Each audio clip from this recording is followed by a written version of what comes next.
Nehemías es un libro, no es de los más famosos, de los más populares a la hora de predicar, pero es un modelo, Nehemías, de avivamiento. Recuerden que Nehemías es un hombre de Dios que está reconstruyendo los muros de Jerusalén, los muros de su ciudad que estaban en escombros. Él tiene un llamado especial de reconstrucción y ese es su ministerio, su talento, su don. Él está llevando adelante, liderando el proceso de reconstrucción del templo. Y en un momento el Señor les ordena a todos que se alegren, que haya un espíritu de gozo. Esto lo está diciendo Dios. El Señor lo dijo hace años y nos lo dice hoy, puesto que por eso están las Escrituras. Dice: id y comer grosuras, que es como decir comer carne argentina. Comer buena carne. No, pues si no diría comer tacos. No dice pupusas. Dice grosuras. O sea, buena carne. Y beber vino dulce. Acá puede ser que sea un vino rosado, un Cabernet Sauvignon, no sé. Y envía porciones a los que no tienen nada para comer. Porque día santo es a nuestro Señor. No se pongan tristes, porque el gozo del Señor es vuestra fuerza, es tu energía. Fíjense que el Señor da la fuente de energía. Y te dice cuál es. Te dice que la fuente de energía es el gozo. Es lo que te mantiene enérgico, te mantiene joven, te mantiene vital. Dice, los levitas hacían callar a todo el pueblo, diciendo: callad porque es día santo. Y el Señor decía: no, alégrense. Y todo el pueblo se fue a comer y a beber y a obsequiar porciones, repartiendo comida y a gozar de grande alegría, porque habían entendido la palabra que les habían enseñado. Yo leía esto ayer y decía: Señor, ¿qué es lo que me quieres decir? Aparte de la carne argentina que Dios siempre nos habla, ¿no? Y el Señor me decía: nota las órdenes que yo di a mi pueblo. Una de ellas es: comed, bebed, alegraos, dale al que no tiene de comer. Los levitas decían: no, quédense callados, porque no hagan mucho alboroto, no hagan bulla, porque Dios es un Dios santo. Y Dios dice: no, yo quiero que hagan algarabía, que beban, que coman, que disfruten, que celebren, que le den porciones a los que no tienen con grande alegría, porque eso hace un pueblo que entienden la palabra que les fue enseñada. Luego, la Biblia narra que había otro gozo en el pueblo, y era el pueblo que celebraba alrededor del becerro de oro. Y el Señor dice: hay que conocer, hay que tener discernimiento para saber la diferencia entre el verdadero gozo y el regocijo carnal. Porque Moisés desciende del monte de estar con el Señor y dice que veía un pueblo que gritaba, había alaridos fuertes, no era voz de alarido de débiles, dice la palabra en Éxodo 32:18, sino voz de cantar oigo yo. Y Moisés dice: estarán celebrando al Señor. Y cuando baja de la montaña, él ve el grito de la idolatría, ve un mover que no es genuino. Y la palabra dice que hay una diferencia entre el mover carnal, cuando uno está en derredor de un becerro de oro, y el mover del espíritu, cuando uno dice: no, yo entendí la palabra. Y tú dices: entonces, ¿cómo sé si mi alegría es genuina o mi alegría puede ser carnal, natural? Y este es el secreto. Yo quiero hablarles durante poquitos instantes lo que yo considero la felicidad de no tener nada. Es una felicidad típica, porque la felicidad siempre la relacionamos con que Dios nos bendiga, con que Dios nos dé, con que Dios nos provea. Pero hay una felicidad que uno obtiene no teniendo nada. Cuando pasas por la materia, por la estación de la vida, de alegrarte, de tener felicidad cuando no tienes nada, ese es el método para saber si tu felicidad es genuina y proviene de Dios o no. ¿Están siguiendo hasta ahí, sí o no? Cuando Dios decide que entren a la tierra prometida, a Dios le viene un conflicto, no un conflicto, pero le viene un debate, supongo, celestial. Dice: si los bendigo y les doy la tierra que les prometí, que fluye leche y miel, lo más probable es que este pueblo olvide de donde yo lo saqué. Ustedes dirán: bueno, es que Israel era un pueblo cabezón, era un pueblo duro, necio. No, así somos los seres humanos. Tan pronto Dios nos sana, tan pronto Dios nos bendice, la alegría con el correr de los días se nos empieza a ir. Porque solo alguien que olió la muerte tiene un gozo que después no se le va. Solo alguien que estuvo en las puertas del infierno en cuanto a enfermedad, en cuanto a un accidente, a una crisis, tiene un gozo extra que antes no tenía. Y ya no se preocupa por bobadas, no se preocupa por tonterías, porque realmente sabe lo que importa en la vida. ¿Soy claro o no? Entonces, Dios dice, si yo le doy a Israel lo que les prometo todo el tiempo, lo más probable es que se olviden de dónde yo lo saqué, que pierdan ese gozo y que tengan nada más que un gozo carnal. Si hay leche, si hay miel, si hay vino, si hay carne argentina, celebramos. El día que no hay, no celebramos. Y entonces Dios tiene un método. Dice, esto es lo que van a hacer. Oigan, dice en Nehemías, por eso decía que Nehemías es un modelo de avivamiento. Presten mucha atención porque esto es magnífico. Dice, al día siguiente se reunieron las cabezas de las familias y Esdras, el escriba, para entender la palabra, la palabra de la ley. Y hallaron escrito, al leer, al predicar, que Jehová le había dicho a Moisés hace muchos años y que ya no se estaba haciendo, una costumbre que se había quedado arcaica, que ya no se hacía. Dice que Dios había mandado a Moisés que los hijos de Israel habitaran por 7 días en tabernáculos, en tiendas.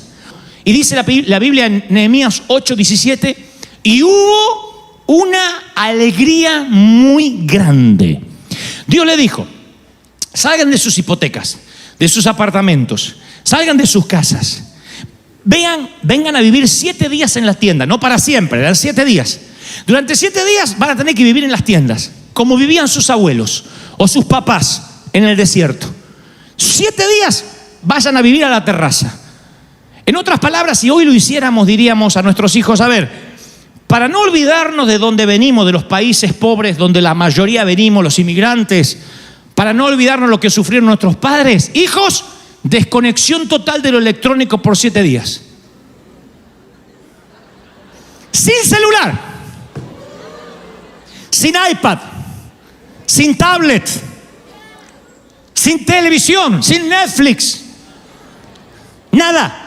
7 días desconectado, sal de la recámara. ¿Y dónde voy a dormir? En ese colchón, en el terrado, en ese colchón, bajo la tienda, bajo las ramas. 7 días.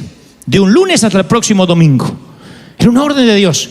Y te vas a alegrar mucho de no tener nada. Porque dice, y hubo gran alegría. 7 días viviendo únicamente conectado con el Señor. Saliendo de la enramada, mirando el cielo y diciendo, todo lo que tenemos somos advenedizos, como dijo David.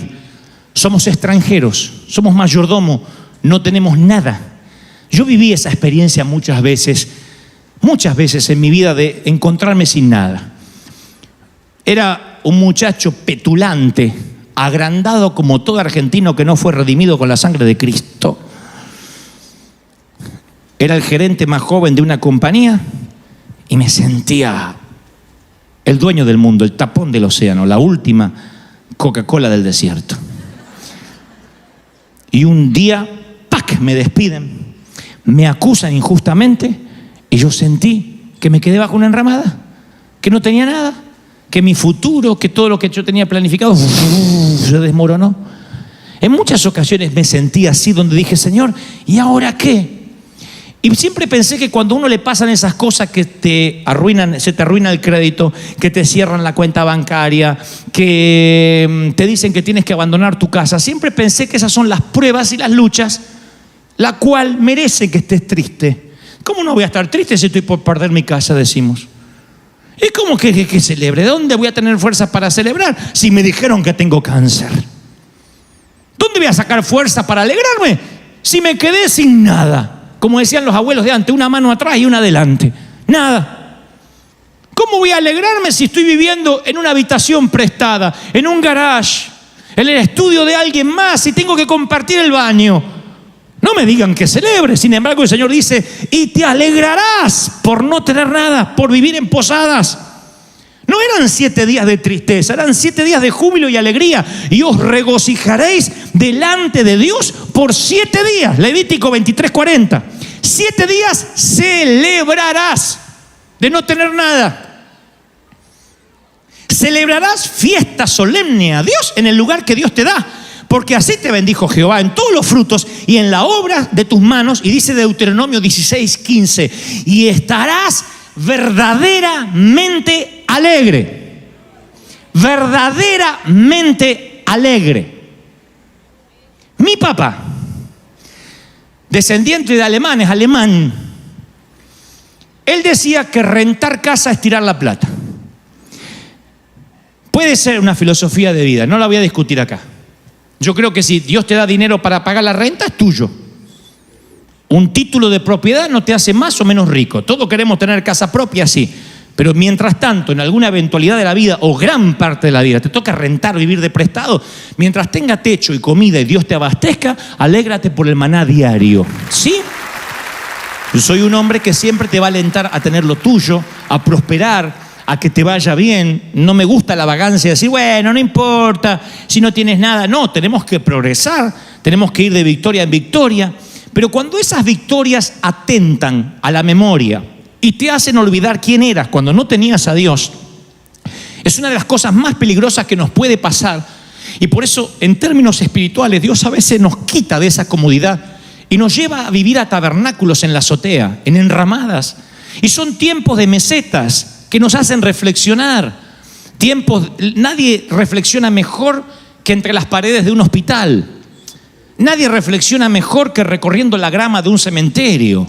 Es allí cuando nos empezamos a cuestionar cosas de la vida. Si no, el tedio, la rutina, nos envuelve de manera tal que nos olvidamos por qué estamos viviendo. Trabajamos, pagamos deuda, trabajamos, pagamos deuda, vamos de vacaciones y después necesitamos vacaciones para recuperarnos del cansancio de las vacaciones, porque venimos más cansados que cuando nos fuimos. ¿Por qué? Porque de pronto el tedio de la prosperidad nos hace olvidar lo que realmente vale la pena. Dice la palabra que los 7 días de la azotea o de estar bajo una enramada tipificaban 70 años del lapso de la vida humana. Era el método de Dios para recordarles a todos que la vida es temporal. Y conforme ellos iban mirando la enramada y veían que las ramas se marchitaban, eso los hacía pensar en el deterioro de la vida, de la salud, de la fortaleza, porque Dios quería que sus mentes y sus corazones estuviesen puestos en la eternidad. David era multimillonario, el rey David. Era uno de los reyes más millonarios que jamás tuvo la historia. Sin embargo, él dice, porque forastero fui, soy advenedizo. Advenedizo significa extranjero, inmigrante de por vida, de paso. Él sentía que aunque era rico, él estaba de paso, porque había entendido lo que era la eternidad. Por la fe, Abraham, siendo llamado, salió del lugar que había tenido como herencia, sin saber por dónde iba. Por la fe, habitó como extranjero en la tierra prometida, morando en tiendas, sabiendo que tenía una promesa, pero por la fe murieron estos sin haber recibido nada, solamente mirándolo de lejos, creyéndolo, saludándolo, confesándolo. No nos olvidemos que los profetas se murieron creyendo que Cristo iba a venir, que venía un Mesías. Nosotros hoy miramos la cruz para atrás, el Mesías vino, murió y resucitó. Ellos miraban para adelante, algún día va a venir un Mesías a morir y resucitar. Y la mayoría se murió, o acaso todos, sin verlo. Dice, ellos buscaban una patria, dice la Biblia en Hebreos, sabiendo de dónde habían salido y tenían quizás añoranza de volver, pero anhelaban algo mejor, anhelaban una ciudad eterna que nunca pudieron ver. Nunca pudieron ver y sin embargo creyeron, nunca falló su fe. Nunca pudieron ver esa tierra prometida. Mi pregunta es, ¿y si nunca pudieras ver esa esperanza que tienes, aún así seguirías gozoso? Porque tu vida es eterna, no es solamente lo temporal de aquí. La vida, dice Max Lucado, genial escritor, es semejante a 2 constructores. Un constructor niño que construye castillos de arena con su palita roja y su balde azul en la playa, y otro constructor adulto que construye a base de hipotecas, planos, arquitectura. De eso se trata la vida, de 2 constructores, véanlo, el niño con la palita roja, el balde azul, y el hombre construyendo con sus líneas de crédito y sus préstamos bancarios. Los 2 construyen igual, a los 2 les pasará lo mismo, excepto que el niño conoce las reglas de juego y el adulto no. El niño cada mañana que está cerca de la playa va y construye su castillo de arena. Y empieza a construir sabiendo que al final del día el océano se va a devorar su construcción. Aún así construye cerca del mar y construye su gran castillo con su palita y trae arena húmeda y construye una gran creación. Su padre le dice: niño, el océano se llevará todo, promediando la media tarde. Aún así el niño sigue construyendo y cada hora que va pasando el océano rompe su ola más cerca que la anterior. El gran quebrantador hace y le va alertando al niño que se llevará su construcción a lo profundo del océano. Así que el niño, cuando termina de construir, lo que hace es alejarse y esperar que el océano haga y destruya las primeras torres. El niño suele celebrar.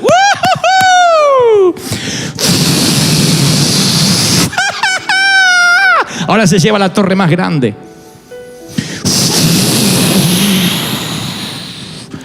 Finalmente el gran océano se lleva todo lo que al niño le tardó 5 o 6 horas, toda una mañana. ¿Qué hace el niño? Toma el baldecito azul, la palita roja, la mano de su papá, celebra y regresa a casa. ¿Qué hace el adulto? Construye casas, hipotecas, compra autos. Tengo que tener una casita propia. Y el océano, año tras año, que lo cumpla feliz. Que lo cumpla, que lo cumpla. Duele acá. La cintura molesta. La vista no es lo mismo. Empiezas a alejarte así,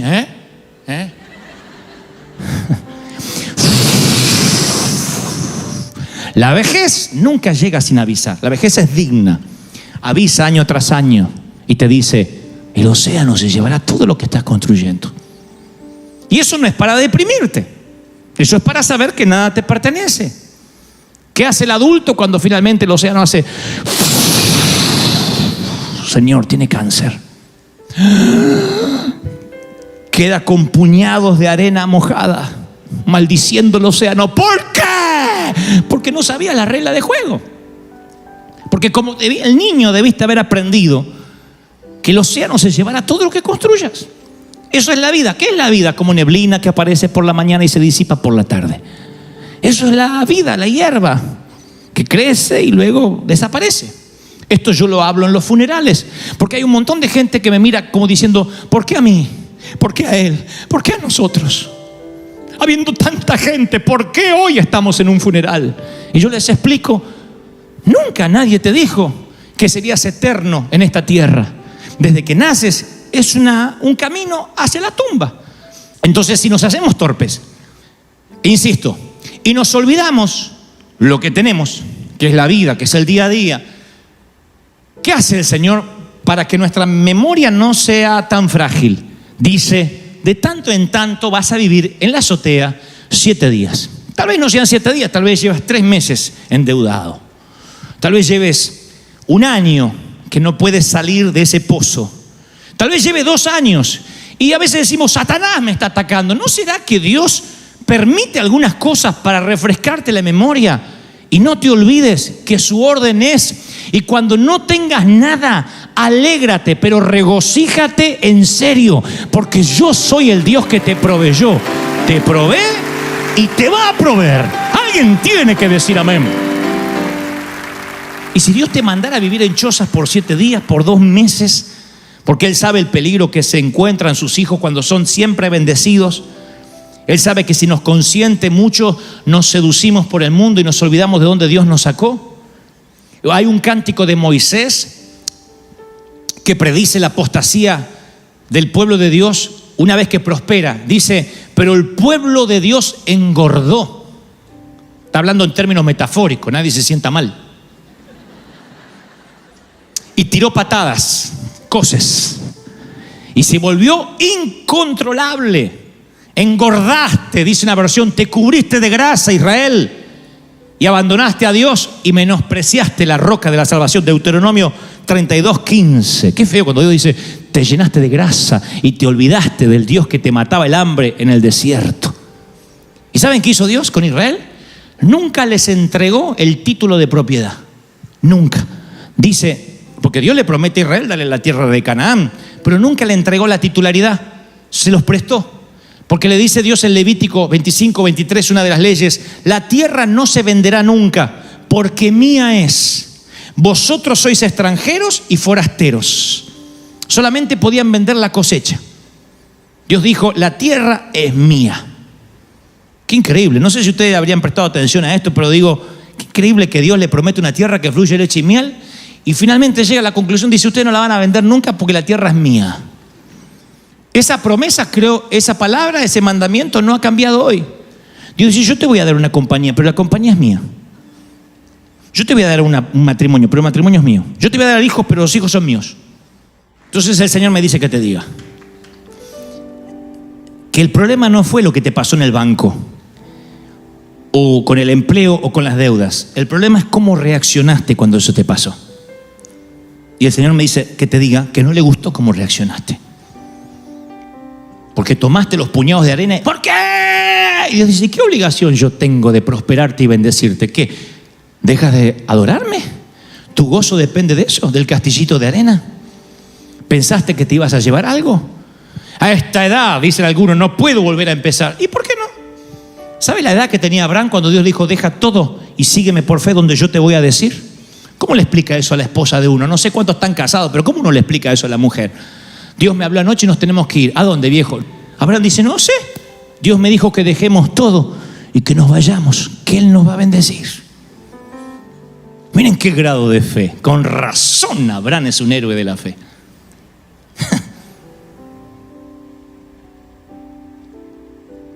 El problema no es la enfermedad, el problema es cómo reaccionaste a la enfermedad.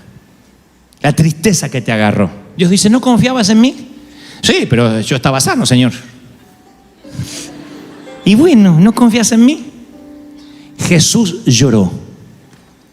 Uno de los versículos casi más cortos de toda la Escritura. Jesús lloró. ¿Cuándo? Cuando ve las hermanas de Lázaro que dice, si hubieses estado aquí, mi hermano no habría muerto. Siempre me pregunté si Jesús lloraba por su amigo, ¿por qué lloraría por alguien que sabe que va a resucitar en los próximos minutos? Yo me alegraría, diría, tranquilo, va a resucitar. Llora porque no puede creer que estas muchachas que convivieron con él, que él les contó de los milagros, ahora están dudando. Ahora están diciendo, si hubiese estado aquí, porque maldiciendo con los puñados de arena. Jesús lloró. Jesús llora cuando ve tu incredulidad. Dice, sigue confiando en mí. A pesar del diagnóstico, a pesar de la crisis, a pesar de lo que dicen los médicos, confía en mí y agradece, regocíjate con la carta de desalojo. No esperes la carta de reivindicación. Perdón, nos confundimos con usted para salir a celebrar, porque eso es adoración en la orilla incorrecta.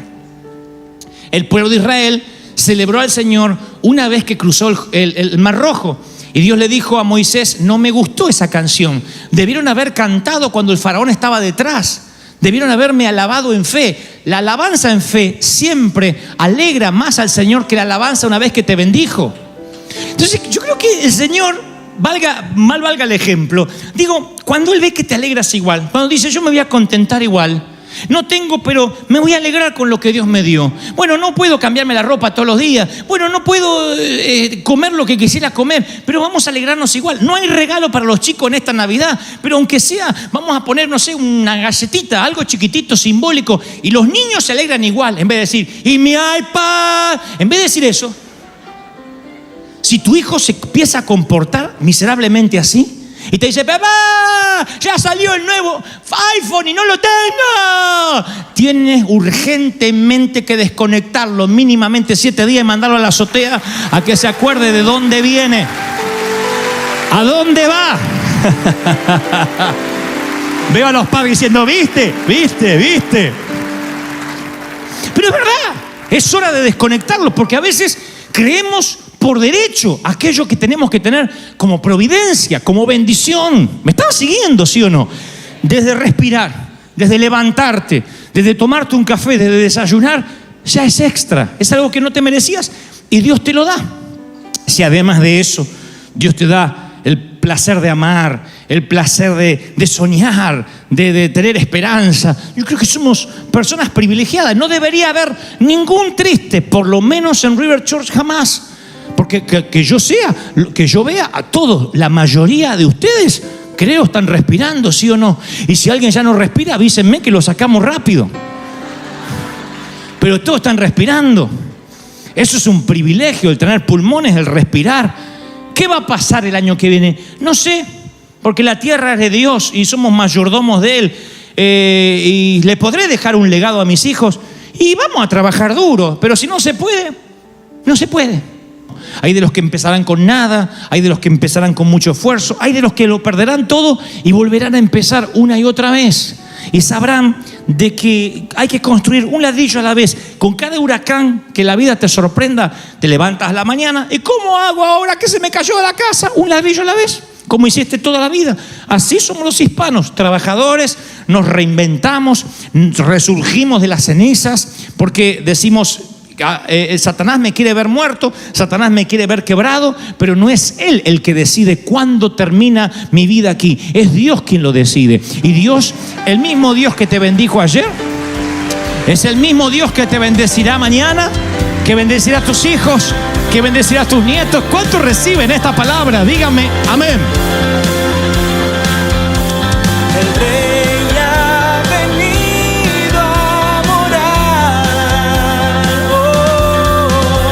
El avivamiento en calle Broadway. River Church es un río que no se detendrá jamás.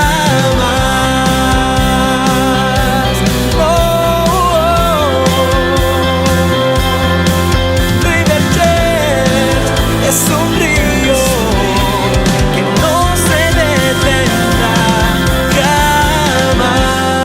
Si quieres ver más videos como este, suscríbete, dale a la campanita y dale like.